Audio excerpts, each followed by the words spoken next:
Hello Global Family, maraming pong salamat for tuning in sa aming YouTube channel. I believe na ang YouTube channel na ito ay nagsisilbing malaking pagpapala po sa inyong buhay as we continue to share the Word of God sa bawat isa sa atin.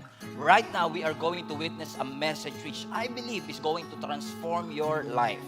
Naniniwala po kasi ako na ang salita ng Panginoon is not just informational but transformational. So fasten your seatbelt. Ihanda nyo na po ang inyong mga sarili.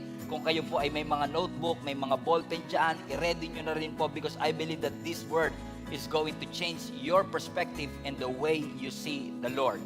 So right now, we are going to watch this message and I hope that God is going to bless you.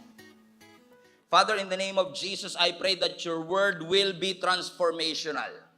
Gabayan mo, ingatan mo ang bawat isa so that each of us, Lord God, will receive the word that you have for us. I-correct mo kami, i-rebuke mo kami.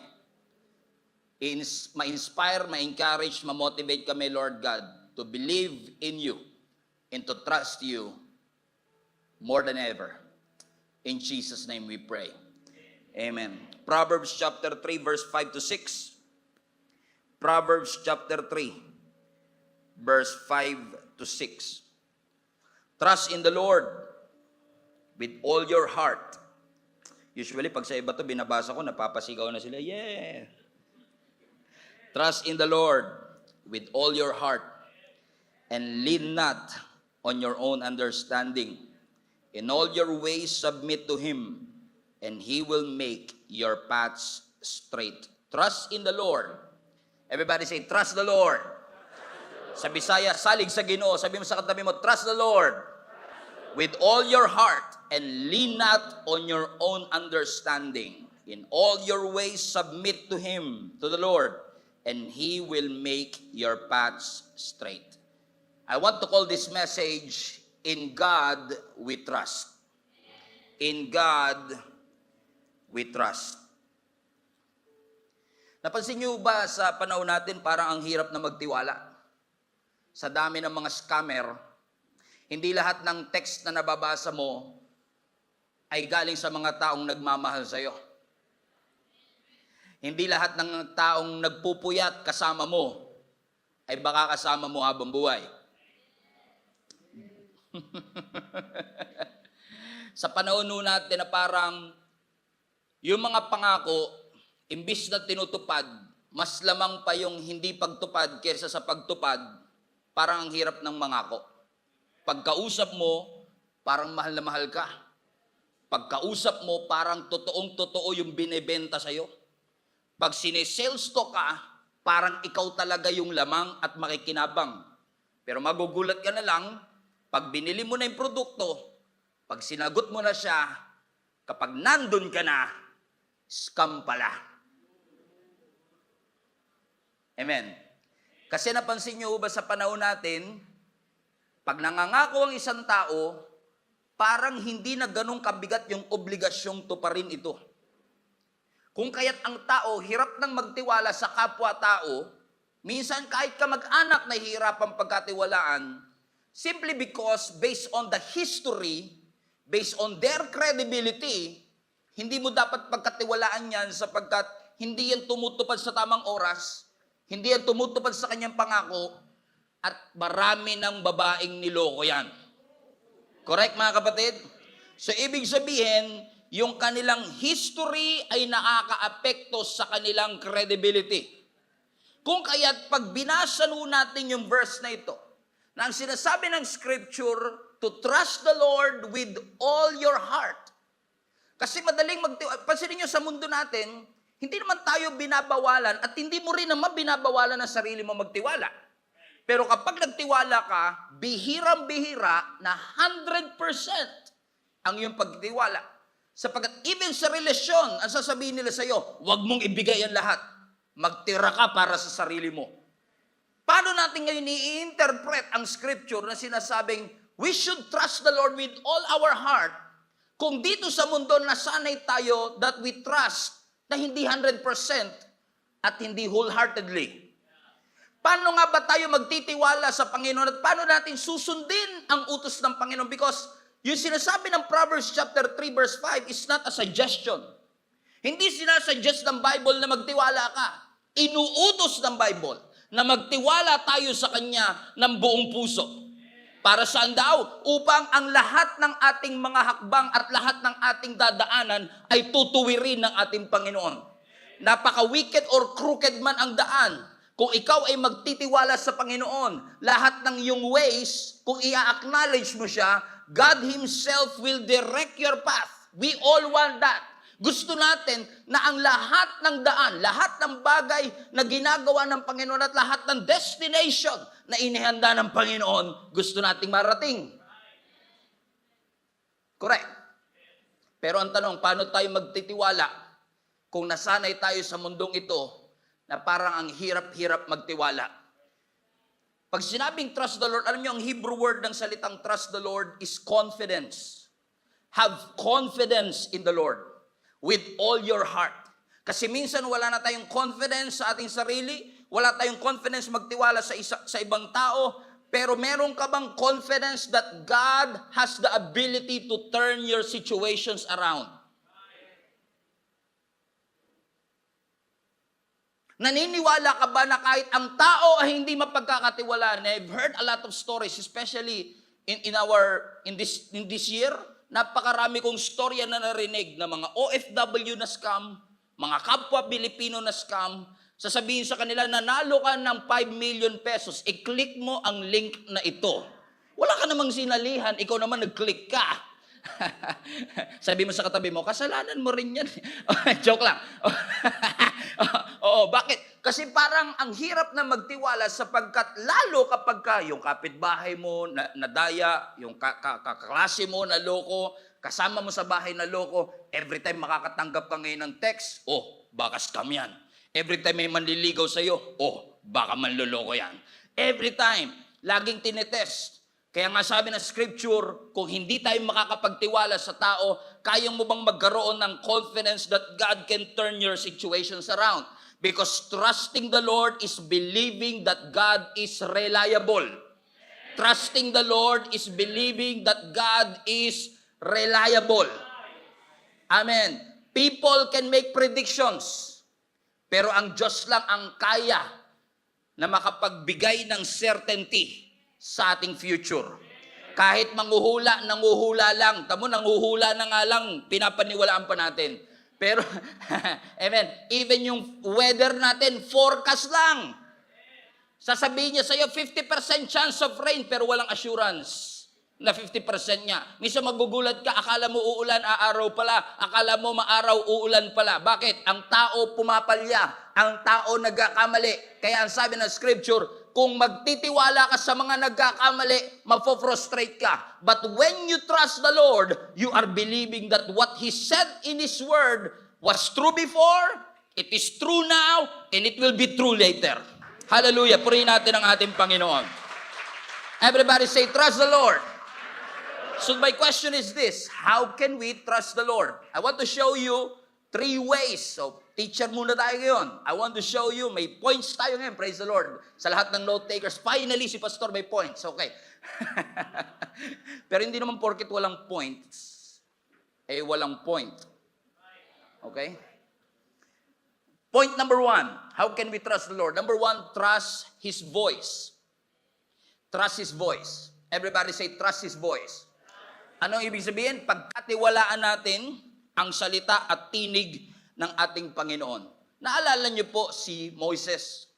Nung siya itinawag ng Panginoon dun sa burning bush, sabi ng scripture, ang ating Panginoon, binigyan siya ng special assignment na maging spokesperson ng Diyos kay Paraon.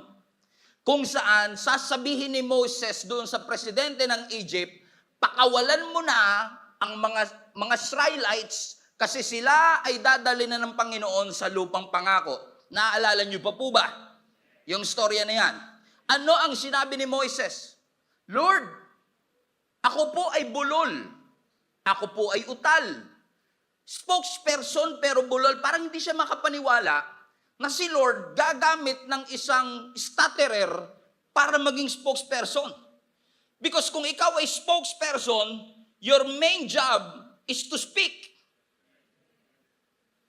Wow, yung iba ngayon lang inalaman. Wow, praise God. Ngayon ko lang nalaman yun, kinilabutan pa ako. What a revelation. Okay. And then, ako na magsasalita, hindi ko kayang i-express ang aking sarili. Pero ano in essence ang sinabi ng Panginoon sa kanya? In essence ang sinasabi ng Panginoon, hindi naman yung salita mo ang gagamitin, kundi yung salita ng Diyos ay papadaluyin lang sa'yo. Ibig sabihin, every word na sasabihin ni Moses from that forward is something that is some instruction na galing sa Panginoon na ipapadaan lang sa kanya. Pero ang sabi pa rin ng Panginoon, pero kung naghahanap ka pa rin, yung kapatid mo na si Aaron ang magiging spokesperson ng spokesperson. He will speak for you. Amen, mga kapatid. Bakit? Kasi kapag ang tao nagsalita, parang ang hirap paniwalaan. Ang tao kaya niyang magbigay ng mga mabubulaklak na mga salita at parang totoo. In fact, kaya mo nga siya sinagot. Kaya ka nga napabili kahit wala ka namang planong bumili. Nag-try nyo na ba pumunta kayo ng mall? Wala kayong planong bumili ng kalan at ng mga kaldero? Pero sir, lika, libre to sir. Libre talaga to sir. Tingin ka lang po dito. Kita nyo po yung mantika, no? Non-stick pan. Hindi po dumidikit yan. Nung 3-day mo na sa bahay, dikit ng dikit. Na-sales stock ka. Sabi mo sa katabi mo, na-scam ka. Amen. Kasi ang boses ng tao pwedeng magsinungaling, pero ang boses ng Lord ay hindi magsisinungaling. Let me say this to you. Marami tayong boses na naririnig araw-araw. Pero ang tanong, kaninong boses ang ating paniniwalaan? Sa Panginoon. Because trusting is a choice. Ang pagtitiwala, pinipili natin. Naalala niyo si Moses pa rin?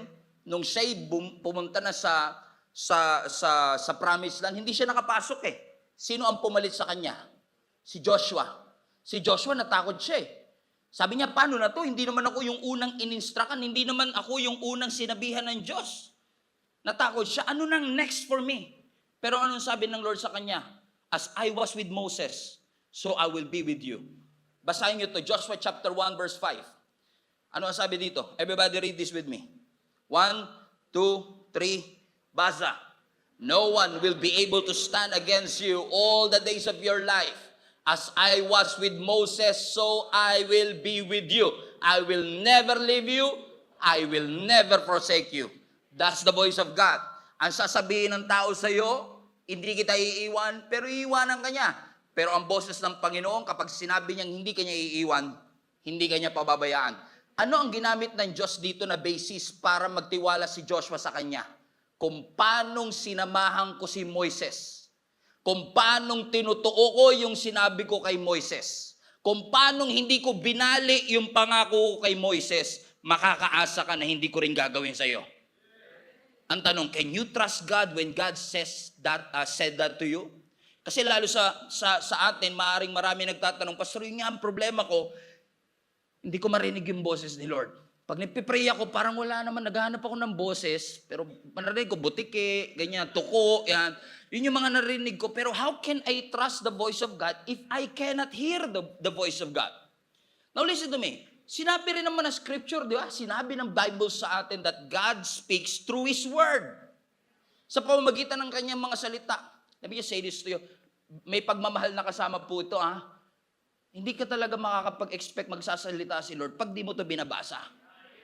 Oh, talagang hindi magsasalita. Pag sinabi mong nagsalita ang Lord pero hindi mo ito binabasa, iba yung narinig mo. Okay, kasi dito nagsasalita ang ating Panginoon. Every time you open up your Bibles, ang sabi ng Psalms 23 verse 1, the Lord is my shepherd, I shall not want. Kapag sinabi ng Lord, you shall not lack, it is the Word of God. That's the voice of the Lord talking to you. Na sa panahon ng pangangailangan, nandyan siya. When you walk through the valley of the shadow of death, you should not be afraid. Anong pangako niya? I will be with you. Blessings and mercy shall follow you all the days of my life, and I shall dwell in the house of the Lord forever. That's the word of God. Psalm chapter 46. The Lord is my refuge and my strength, the very present help in times of trouble. That's the voice of God. It is the voice of God that keeps on speaking to us. Sometimes hindi rito, minsan through the church. Sa pamamagitan ng preaching. Sino sa inyo nakakapagsalita ang Panginoon sa inyo every time nakakarinig kayo ng preaching?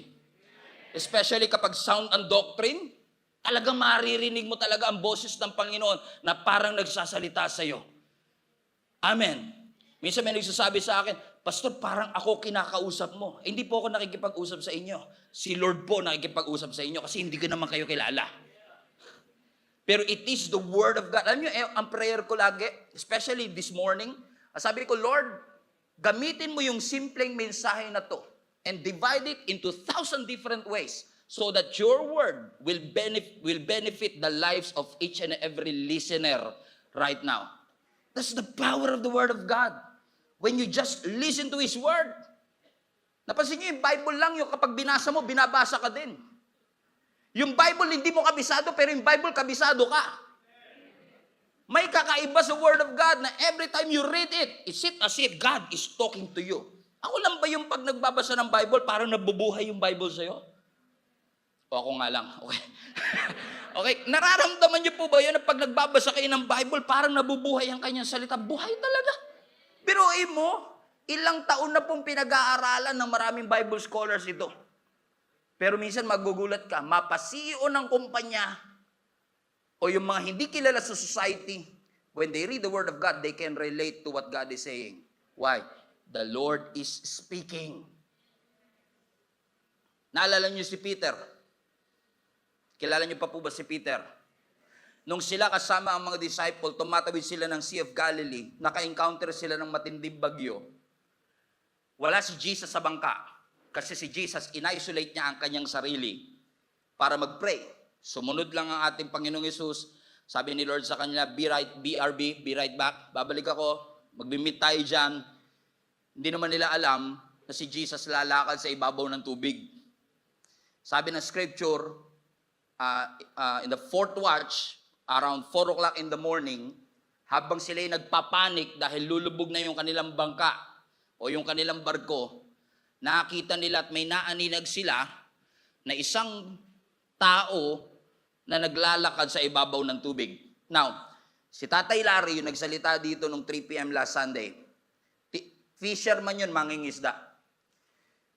Sabi ko sa kanya, Pa, sa tagal mong nangisda dun sa Aklan noon, may nakita ka na bang tao na nakapaglakad sa tubig? Sabi niya, wala pa.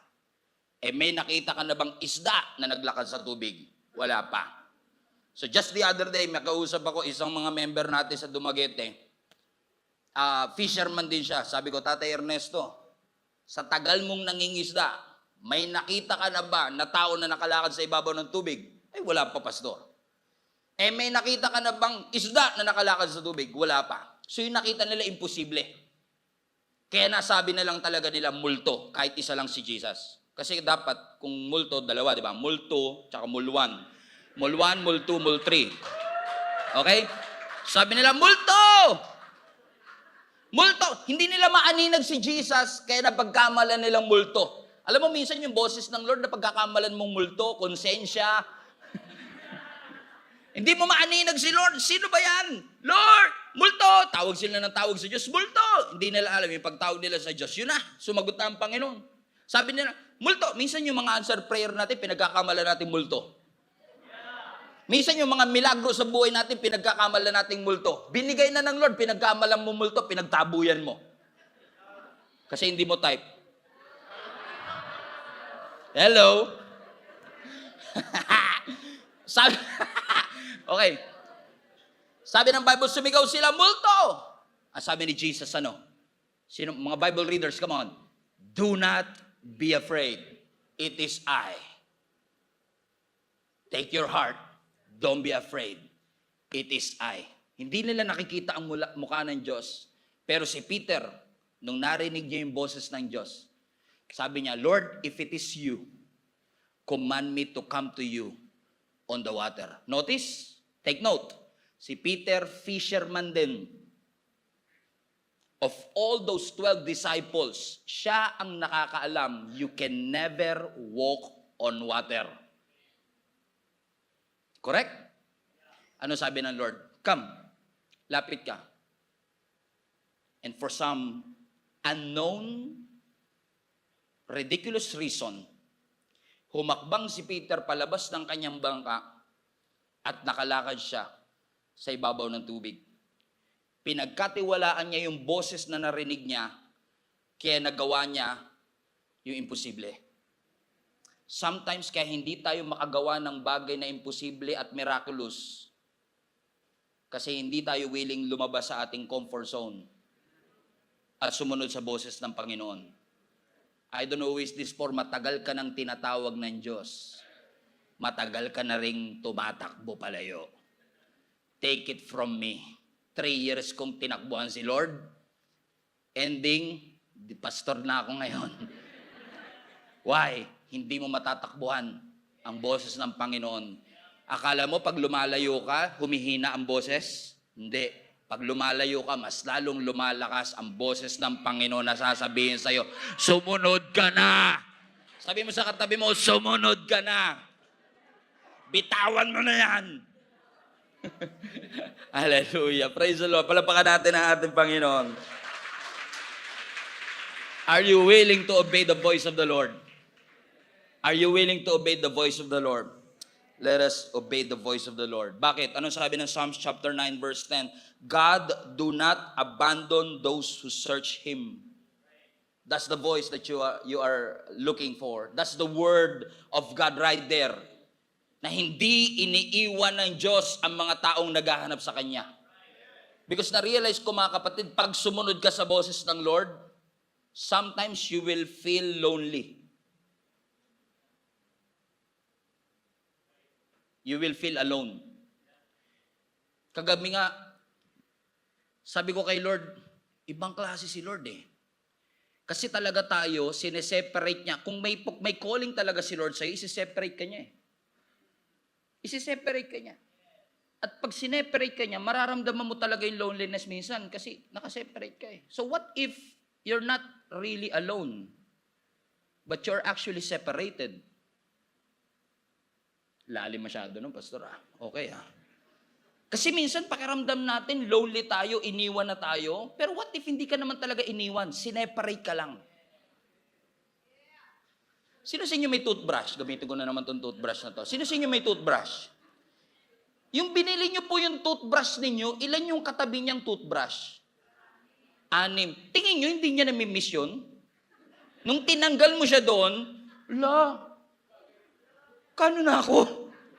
I feel alone. I feel lonely. You're not alone. You're just separated. Sineparate ka lang ng Panginoon kasi ang pangako ng Diyos, He will not abandon you. That's the voice of God. And sometimes, minsan may mga thinking tayo, hindi ko naririnig ang boses ng Panginoon. O kaya naman, lagi ko naririnig ang Panginoon. Ba't ako lang nakarinig at sila hindi nakarinig? You're not lonely. You're not crazy. You're just separated. God wants to separate you so that you will do the purposes of God in your life. Amen. Pwede bang sabihin ng toothbrush na, I need someone to talk to. Kasi nag-iisa na lang yung toothbrush. Pagka nilalagay mo siya sa bagay, pupunta ka sa ibang lugar, nag-iisa lang yung toothbrush dun sa bag niya, 3 days siyang nandun, tingin mo hindi siya nalulungkot? Tingin mo hindi siya nag-aantay, naghahanap ng aruga ng mga kapwa niya toothbrush? Tingin mo hindi niya namimiss yung mga nanay at tatay niyang toothbrush? Namimiss niya din. Pero dahil may purpose siya, may direction siya. Tingnan niyo yung mga OFW natin. Shout out sa lahat ng mga OFW. Willing ma-separate. Pero nandun sila hindi para magliwaliw at magbakasyon. May purpose sila kung ba't sila nandun. Ba't nila tinitiis ang separation? Kasi alam nila na it is for the better. And sometimes hearing the word of God will make you feel lonely. But you are not lonely. You are not buried, you are planted. You are not lonely, you are separated. Praise the Lord! Hallelujah! Kasi tingnan niyo si Shadrach, Meshach, and Abednego. Iniwan ba sila ng Panginoon? Hindi. Inabandonan ba sila ng Panginoon? Hindi. Nung sila ay nandun sa pugon ng Pande Manila, hindi sila iniwan ng Panginoon. Tignan niyo to, tignan niyo yung, si Lord iba rin talaga maglambing. Tignan niyo si Lord. Pwede siyang magpadala ng anghel para iligtas si Shadrach, Meshach, and Abednego. Pero siya pa talaga yung bumaba para samahan sila. para lang ipaalala sa inyong lahat, if you feel lonely, you're not really alone. And sometimes you don't hear the voice of God. Sometimes hindi mo marinig, pero hindi porket hindi mo naririnig, hindi porket hindi pa nagsasalita, hihinto ka na.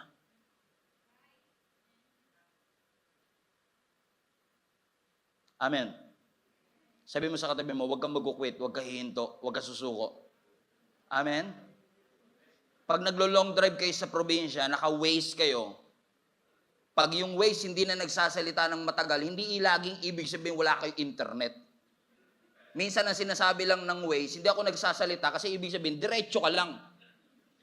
Tuloy ka lang. Hindi porket hindi nagsasalita yung Waze, hihinto ka na. Waze, magsalita ka. Sinabi ko na nga, straight ahead, 42 kilometers. Gusto mo every kilometer magsalita ako? Sabi mo sa katabi mo, hindi talaga magsasalita. May instruction na eh. Minsan may lalabi sa akin, Pastor, gusto ko marinig ang boses ng Panginoon kung talaga bang inuutusan niya ako maglingkod sa Kanya. So ano, narinig mo ba? Hindi nga po. Kasi nga hindi mo talaga maririnig. Matagal nang nagsalita eh. Sinabi na nga maglingkod ka eh. Wag mo na, God will not state the obvious. He already commanded it to you. Sinabihan ka na niya. Gawin mo. Pagkatiwalaan natin ang boses ng Panginoon. Amen? Pangalawa, trust His timing. Trust His voice. Trust His, everybody say trust. Magtiwala tayo. Amen, sa timing ng ating Panginoon. Everybody say timing.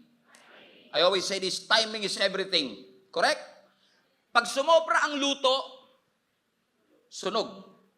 Pag kinulang ng oras, hilaw. Kailangan, tamang-tama. Ang timing napakahalaga. Sa lahat ng mga estudyante, kung hihingi kayo ng dagdag baon, timing is everything.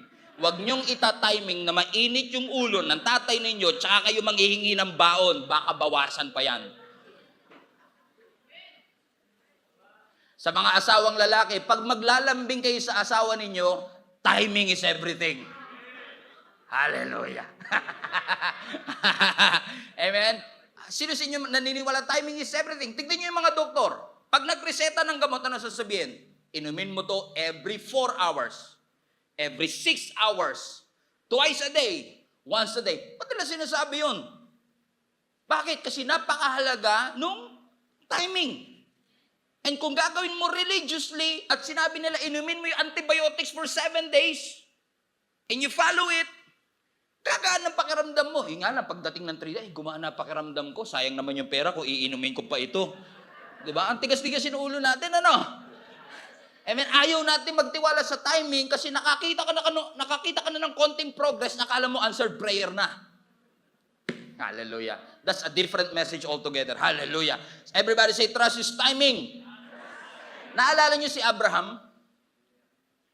Si Abraham, pinangakuan ng Panginoon at the age of 75 na siya ay magiging descendants. Ang kanyang descendants ay magiging kasing rami ng bituin sa langit at the age of 75.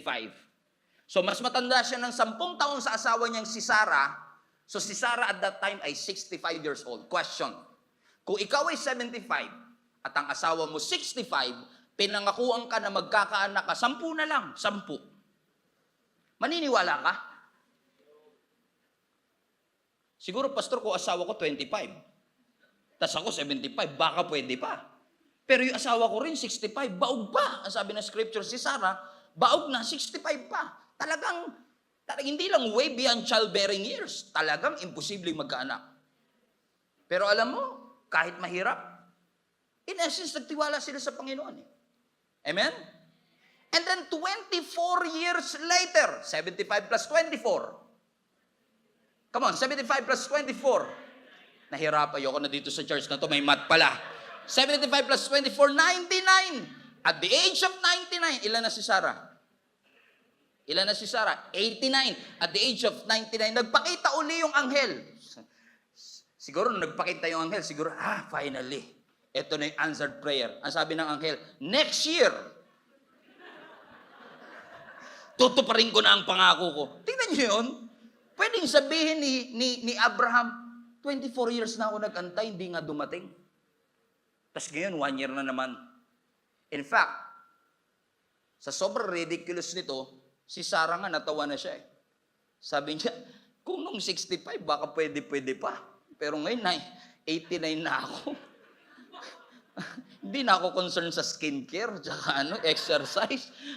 Ang concern ko na lang ngayon, matulog ng tanghali, ganyan, matulog. Pero nangako ang Panginoon, and God being true to His word, being trustworthy, at the age of 100 years old, bago makakuha ng 100,000 sa Philippine government. Ang sabi ng Bible, dumating yung kanyang unang anak na si Isaac. Question. Kung ngayon mangyayari yan, na meron kayong kapitbahay, 65 years old nagkaanak, pag-uusapan kaya? Balita kaya yan? Lalo na pag 90. Bakit? Sa timing ng mundo, sa timing ng tao, tapos na. Sa timing ng doktor at sa timing ng tao, 3 months ka na lang mabubuhay. Sa timing ng mundo, masyado ka na matanda, hindi ka na magkakaasawa. Sa timing ng mundo, huwag ka na maghanap ng trabaho, hindi ka na qualified. Sa timing ng mundo, wala ka ng pag-asang umasenso, ganyan ka na mamamatay. Pero ibahin mo yung timing ng Panginoon. Kasi iba ang takbo ng orasan ng tao sa takbo ng orasan ng ating Panginoon. Amen? At kahit may mga trouble, kahit may mga resistance, magtiwala lang tayo sa ating Panginoon. Do you agree? Everybody say, trust God. Everybody say, trust God. Trust His what? His voice and trust His timing. Tingnan yung mga Israelites. Nung lumabas sila from Egypt to the Promised Land, supposedly 11 days lang. Inabot sila ng ilang taon po? 40 years. Everybody say, what a delay. Grabe naman pagka-delay yan. Amen? And yet, sa kabila ng lahat ng bagay na ito, tinupad ba ng Diyos ang kanyang pangako? Yes. Hindi man nakita ng previous generation, pero tinupad ng Lord sa next generation. Mga parents, huwag kayong sumuko na magtiwala sa Diyos. Maaring hindi mo makita sa generation mo, pero siguradong makikita sa next generation. Amen? Kasi naniniwala ako, lahat, makaramihan, kasi tignan nyo yung Hebrews 11, yung tinatawag nating Hall of Faith. May mga sinasabi ang scripture diyan na merong mga pinangakuan ng Diyos na hindi natupad sa kanilang lifetime, pero tinupad ng Lord sa kanilang mga descendants. Bakit? Ang Diyos, He is true to His word. He is faithful to His word. He is trustworthy. Tinutupad niya ang kanyang pangako. Hindi man natin maabutan, pero siguradong mangyayari pa rin kasi ipinangako ng ating Panginoon. Hallelujah! So we trust His timing. Sabi mo sa katabi mo, hindi pa uli ang lahat. Sabi ng tao, imposible na. Pero sa Diyos, hindi pa. Amen? You will live and you will not die. I don't know who is this for. Pero sinasabi ng Panginoon, you will live and you will not die. Hallelujah! Tingnan niyo si Job. Si Job, alam natin ang story niya. 10 ang kanyang anak, namatay sabay-sabay. Lahat ng wealth niya nawala, pati health niya na-jeopardize. Alam niyo po ba na yung book of Job is 42 chapters? Job 1, ipinakita kung sino si Job. Job 1 and 2, pinakita yung credentials ni Job. He was blameless and righteous, upright sa harap ng ating Panginoon, and yet nakaranas ng trouble.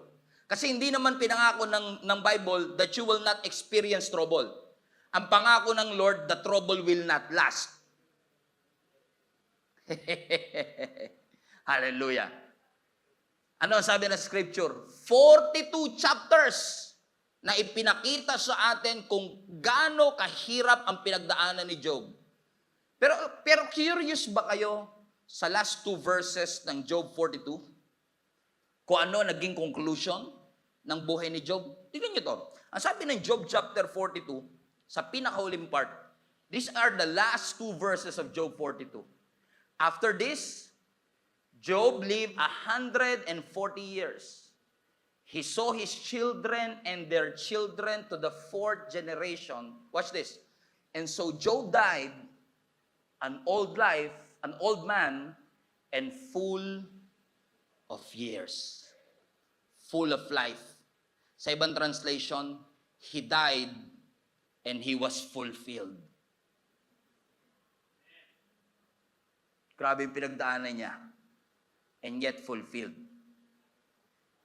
And then, upon researching about the life of Job, I've realized na lahat pala ng mga struggle na pinagdaanan niya, yung ketong, yung pagkamatay ng kanyang anak, yung pagkawalan ng kanyang negosyo, kung pagsasama-samahin mo, it only took about 9 months all in all. 9 months all in all. Dumaan siya sa matinding pagsubok, but only for 9 months. What does it imply to all of us? Minsan, pag nandun ka sa gitna ng sitwasyon, akala mo wala nang katapusan. Akala mo parang wala nang wakas. Akala mo parang wala nang light on the other side of the tunnel. Parang pakiramdam mo, nandun ka na lang lagi sa lubak at wala ka ng pag-asa. Pero ipinapaalala sa atin ng ating Panginoon that God is beyond time and space. Na kung tayo nakikita lang natin yung present, nakikita ng Lord ay yung future, and God will never waste your pain. Kung inalaw ka niya na mag-endure ng troubles and difficulty and challenges in your life, hindi yan ginawa at inalaw ng Panginoon para pagtawanan ka, kundi para i-prepare ka for the next season of your life. And then you will realize, just like Job, after 42 chapters of difficulty, ang kanyang conclusion sa kanyang buhay, he was fulfilled. Why? Kasi lahat ng mga struggles nagkaroon ng purpose. And he trusted the timing of the Lord. Nung pinagkatiwalaan niya ang timing ng Panginoon, nakita niya ang kamay ng ating Panginoon sa kanyang buhay. Palapakan natin ang Diyos. Hallelujah! Trust His voice, trust His timing, and last, trust His ways. Trust His ways. Everybody say, trust His ways. Ano ibig sabihin ng ways? Bewang. Ways pa. Okay. Ways. Pamamaraan. Amen? Anong favorite niyong ulam? Favorite ulam? Adobo. Sino sa inyo may favorite na adobo? Or at least nasasarapan sa adobo? Taas kamay. Adobo. Raise an emoji. Adobo! Okay, ang dami Pero naniniwala ko kung gaano karaming kamay ang tumaas, ganun karaming version din ng adobo meron. Tinatawag natin ang adobo na pambansang ulam, pero bawat bahay iba luto. May mga adobong tuyot, walang masyadong sabaw. May mga adobong maraming sabaw. May mga adobong may laurel, may adobong walang laurel. May mga adobong may itlog. Alam mo talaga, marunong ako magluto, no? May adobong may itlog, may adobong walang itlog. May adobong chicken lang, may adobong pork and chicken. May adobo ring pork lang. May adobong masyadong marami ang suka, may adobong masyadong marami ang toyo, pati yung nagluto, may suka. Okay? Pansinin niyo mga kapatid, iisang luto, pero iba yung pamamaraan na kanilang pagluluto. Amen? And sometimes, sa buhay natin, madali natin minsan husgahan ang pamamaraan ng Panginoon dahil nasanay tayo sa sarili nating pamamaraan at kagustuhan. Na minsan sasabihin natin, mas masarap yung adobo ni Aling Mameng kaysa sa adobo niya kasi doon ka nasanay sa kanya. Sa paraan ng pagluluto niya, yun yung naging frame of reference. And sometimes our limitation, kaya nagkakaroon tayo na limitation is because of our frame of reference. Na minsan yun yung lagi natin nakikita. No wonder sabi ng scripture, when you trust the ways of God, His ways are higher than your ways. And His thoughts are greater than your thoughts. Ano ang sinasabi ng scripture? Alam ko nasanay ka sa pamamaraan ng mundo. Pero wag mong pagkatiwalaan lang yung pamamaraan ng mundo, pagkatiwalaan mo yung pamamaraan ng ating Panginoon. In fact, itong si Job, nung siya'y naghihirap na, sinabi niya sa kanyang sarili, Job 13:15, though he slay me, yet I will trust him. Parang sinasabi ni Job, kahit ang ending ng aking buhay, kahit ang way ko lang para makalabas, yung patayin na ako ni Lord, kung yun yung pamamaraan niya, okay lang, magtitiwala pa rin ako sa kanya. Ano sinabi ni Shadrach, Meshach, and Abednego? Kahit hindi kami ilabas ng Panginoon o iligtas ng Panginoon dito sa pugon na ito, even if He doesn't, we will still not bow down to the statue of Nebuchadnezzar. Ano sinasabi nila? Pwede kaming iligtas ng Panginoon sa kanyang pamamaraan. Kung kami lang ang masusunod, Lord, iligtas mo kami. Kung kami lang ang masusunod, Lord, wag mong hayaan na yung apoy masunog kami. Pero kung ang way mo, kailangan naming mamatay para sa aming faith, kung ang way mo, kailangan ko mamatay para magawa ko ang purpose mo, I will still trust you. Even if. That's the kind of faith. Bakit? You trust the ways of God in your life. Hallelujah! Palakpakan natin ang Panginoon. Hallelujah! Purihin natin ang Diyos.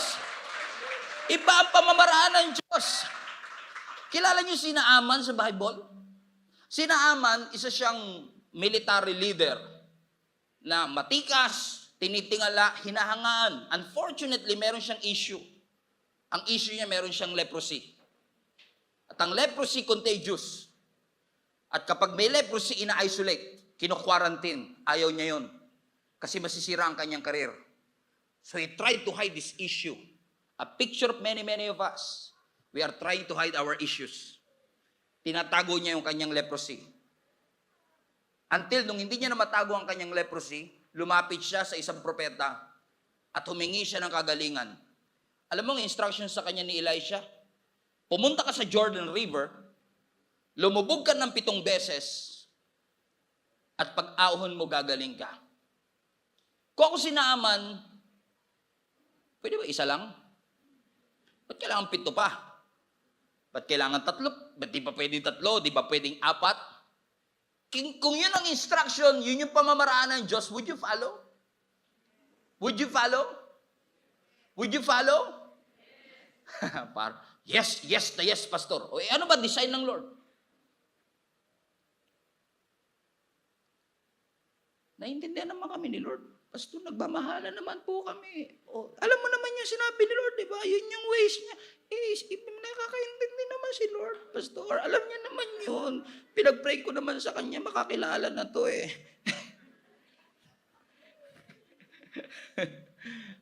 Everybody say, trust His ways. Ano nangyari kay Naaman? Nasabi ng scripture, pagdating, by the way, kung ako si Naaman, and by the way, si Naaman nag-complain siya. Alam niyo kung bakit? Kasi pinapalubog siya sa river? Sa Jordan River. Alam niyo po ba, ang Jordan River is one of the dirtiest river in ancient history. May skin disease ka na nga, ilulubog ka pa sa maruming tubig. I mean, di ba? Tayo kapag marumi, dinidisinfect. Hindi ka lulubog sa mas marumi pang ilog to make matters worse. Naalala niyo si Jesus? Nung pinakain niya yung 15,000 people, gutom na yung mga tao. Sabi ng Lord, group yourselves into 50. Gutom na group pa into 50. And you know how difficult and how time-consuming it is na i-segregate mo sila ng tig 50, knowing na 15,000 people, may ibang Bible scholar pa, sabi 20,000 people. Ilan lang yung disciples? 12.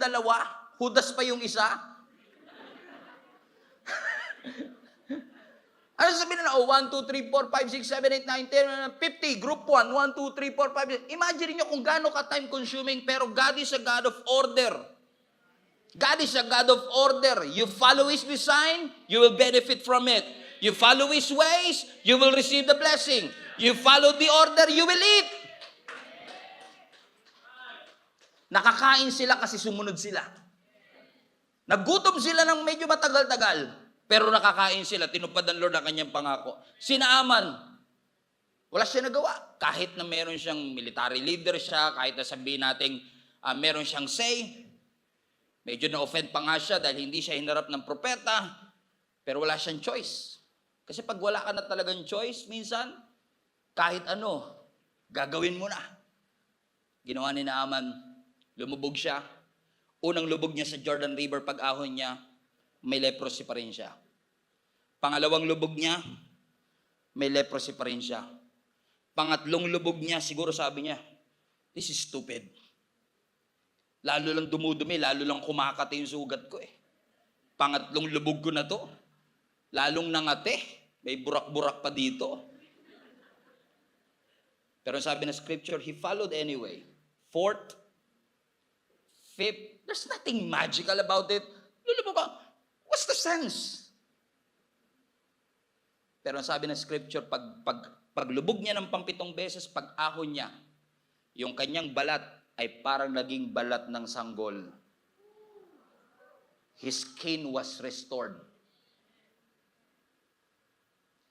Sa ways ng ancient Israel, kailangan pumunta sa priest, ipacheck mo ang sarili mo, siya magdideclare kung malinis ka. Pero sa ways ng Panginoon, sundin mo ko. And you will see the miracle happen before your very eyes. Naging kasing kinis siya ng balat ng sanggol. Naalala niyo yung mga Israelites? Nung sila'y umiikot sa Jericho Wall, ang sabi ng Lord sa kanila, umikot kayo once a day for 6 days. And on the 7th day, iikot kayo ng 7 beses. Bakit hindi 14? Bakit hindi 5? Bakit hindi 3? Ang catch pa nito, kung babasahin yung mabuti intently ang Joshua chapter 6, kung nasaan nitong Jericho Wall story na ito, hindi alam ng mga Israelites na iikot sila once a day. Ang instruction nila sa kanila, iikot kayo, ang assumption nila, makikipaglaban kami after na may umikot. Kung ilalagay mo ang iyong sarili sa mga Israelites, pag ikot nila dun sa Jericho Wall ng unang araw, at sinabi ni Joshua, uwi na tayo, balik tayo sa camp, kasi umuwi sila sa camp after. Sasabi siguro ng mga soldier, anyari? Pinaikot kami. Hinasa ko pa naman yung espada ko.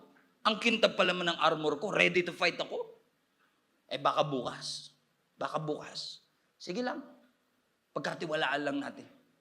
Kinabukasan, sabi ni Joshua, guys, ready na ba kayo? Yes, sir! Ready! O kumain na ba kayo? Opo, pinagluto na po kami ng sopas. Ready! Excited siguro sila eh. Pagdating ng 2nd day, pag-ikot nila, pinabalik uli sila sa camp. 3rd day, pinabalik uli sila sa camp. Siguro 4th day, marami nang ayaw eh. Marami na nagdadabog. Buti na lang wala silang cellphone kasi kung may Facebook na ron, binash na nila si Joshua, gumawa sila ng hate page para kay Joshua. I-cancel natin si Joshua. This is not good. Pinapahirapan niya tayo. Cancel. Buti na lang walang Facebook. At buti na lang instruction ng Panginoon, huwag kayo magsasalita. Kasi kung nagsasalita sila, puro reklamo lalabas sa kanilang bibig. Pero ang sabi ng scripture, pagdating ng 7th day, here you go. Siguro alam na nila ang drill. Okay, alam na namin sir, ikot na naman kami. Ikot sila unang beses. Siguro iba pauwi na after ng unang ikot. Pero sabi ni Joshua, wait guys. This day pala, 7 beses tayo iikot. Ha? Umikot sila 7 beses. After 7th, for a total of 13 times, inukutan nila ang Jericho Wall. Sumigaw sila ng napakalakas and God delivered Jericho into them. Bakit? Kung babasahin niyo yung Joshua chapter 6, ang battle, yung laban, tapos na bago pa ito nagsimula. Kasi ang sabi ng scripture, sabi ng Lord kay Joshua, I have delivered Jericho into your hands. Hindi pa sila nagsisimula, pero past tense na yung ginamit ng Panginoon. Bakit? Sa mata ng Panginoon, tapos na. Sa nakikita ng Panginoon, tapos na. All you have to do is follow His ways, follow His instruction, follow His order so that you will benefit and you will enjoy this. Kung huminto sila sa 6 days, nakita ba nila yung pagbagsak? Hindi. Kung huminto sila sa pang-6 na ikot nung 7th day, naranasan ba nila ang breakthrough? Hindi. Pero dahil sumunod sila all the way sa ating Panginoon, kahit na parang yung pamamaraan namin mas maganda sa pamamaraan mo, kahit pakiramdam ko, mas matalino ako sa iyo. Pero dahil ikaw ang aking Panginoon at ang aking Diyos, Lord, I submit my wisdom, my ability, my experience, and my education into your hands. Ito ang nakagawian ko, ito ang nakasanayan ko. Pero dahil ito ang sinabi mo, I will hold on to the truth of God's word and I will trust your ways anyway. I will trust you with all my heart, with all my soul. Kahit na parang hindi ko pa nakikita, pero dahil ito ang instruction mo, I will follow you no matter what. Kasi, ang gusto ng Panginoon, we trust Him. Anong sabi ng scripture? Balikan natin sa Proverbs 3. Trust the Lord with all your heart. Sa tibuok mong kasing-kasing, with all your heart. And lean not on your own understanding. Alam niyo po ba, na yung Hebrew word ng salitang with all your heart is actually sa bawat tibok ng iyong puso. Pagkatiwalaan mo ang Panginoon sa bawat tibok ng iyong puso. Tignan niyo nga po yung inyong puso. Kapain nyo. Tumitibok. Pero sure ako, yung tibok ng puso ng katabi mo, iba ang speed sa tibok ng puso mo. Pag masyadong mabagal ang tibok, delikado. Pag masyadong mabilis, delikado. Bawat isang puso may kanya-kanyang timing. It is a reminder for all of us. You trust God. Anumang timing, anumang lagay ng ating puso. Ano daw ang instruction? Trust the Lord with all your heart. Ang sabi, and do not, Proverbs 3, and do not lean on your own understanding in all your ways, in all your small decisions, in all your decision making.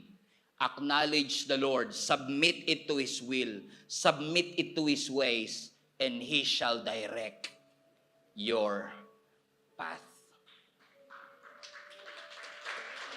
Amen? Amen? Alam ko maraming mga pagkakataon, pakiramdam natin mas marunong tayo sa Panginoon. Pero paalala lang ng Lord sa atin, trust Him. Trust Him. I wish I could say, I prophesy anyway, that in this church, we trust the Lord with all our heart. We do not depend on our own understanding. Ang sabi ng mundo, dahil hindi ka nakagraduate, hindi ka na pwede mag-succeed. Pero God has a plan for your life. You cannot change your past, but God can definitely change your future. God has the ability to turn your depression into celebration. God has the ability to turn your doubt into confidence. And God has the ability to transform an overthinker to an overcomer. Just believe. Believe and trust Him with all your heart, with all your soul, with all your mind. Trust His voice, trust His timing, trust His ways. Lean on Him. Depend on Him. Depend on the Lord. Sumandal ka sa Panginoon, and God Himself will direct your path. Father, we acknowledge your sovereignty and your grace in our lives. Panginoon, without you, we are nothing. So today, God, I know, naniniwala ako, Panginoon, na inalaw mong marinig namin ang mga salitang ito kasi gusto mong ipaalala sa amin na napakahalaga na ang bawat isa sa amin ay marunong pong magtiwala sa iyo. So sa mga panahon, O Diyos, na kami nagdududa, nawawala ng pag-asa, Lord, ang dalangin ko muli mong i-renew yung ability namin to trust you. Ability namin to believe that all things will work together for the good of those who love you. Maaring hindi kami dumaranas sa mga challenges ngayon and maybe nasa atmosphere kami ng celebration, but I know time will come that our faith will be challenged. As sa panahon, O God, that our faith will be challenged, our finances will be challenged, our relationship will be challenged. Lord, ang dalangin ko, ipaalala mo sa amin ang mensaheng ito, Panginoon, that we should trust you. Na magtiwala po kami sa iyo, Panginoon. At kung narinig namin ang tinig mo, magtitiwala kami, Panginoon. Kahit may uncertainty sa future, naniniwala kami, Panginoon, na nakikita mo, Panginoon, ang aming kinabukasan, and we will trust you. We will trust the God, the sovereign God, who made the heavens and the earth, that will take care of us. That you want good things in our lives, and you want us, Lord God, to experience everything that you have bled and died for at the cross, for all our sin. Lord, I pray in Jesus' name and I declare abundant life, blessed life, malayang buhay ang maranasan ng bawat isa sa amin, Panginoon. Lahat ng tumatali sa amin, lahat ng fear, lahat ng doubt, lahat ng anxiety, lahat ng depression na tumatali po sa puso ng aking mga kapatid, ay wasakin mo, Panginoon. Turn our mourning into dancing, our sorrow into joy. Let there be beauty for ashes, Lord God, sa aming mga buhay, so that each of us, Lord God, will be able to prove once again in our lives na totoo ka nga po talaga, Panginoon, sa iyo mga salita. And you have proven yourself over and over again sa napakaraming panahon na ikaw ay trustworthy, na mapagkakatiwalaan ka. And now we commit ourselves to trust you again. To trust you, Lord God, even when situations are challenging. To trust you in tough times. To trust you in this difficulty. Kasi naniniwala ako na ang mga difficulty na ito will not stop our destiny. In Jesus' name. In Jesus' name. Sa iyo kami magtitiwala. Ang aming buhay ay iaalay lang namin sa iyo at sa iyo lamang, Panginoon. In Jesus' name. In Jesus' name. We honor you, God, and we acknowledge your presence. All glory belongs to you. In Jesus' name we pray. Everybody shout, Amen.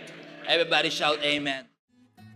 Hello, Global Family. You made it this far. Once again, marami pong salamat for tuning in, and I pray na yung salita pong ating napakinggan ay makapagbigay po ng conviction at malalim na revelation sa inyong puso upang mai-apply po natin sa ating buhay so that transformation will happen in our life. If this ministry have been a blessing into your life, I want to encourage you to share this video to some people that you know na maaaring nangangailangan din katulad mo ng mensaheng ito.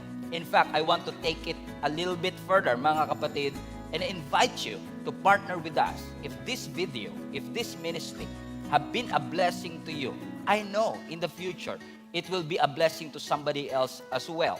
That's why if you want to partner with us financially, para maipagpatuloy po natin ang ginagawa ng Panginoon through Gia Kamanaba, inihikayat ko po kayo to partner with us.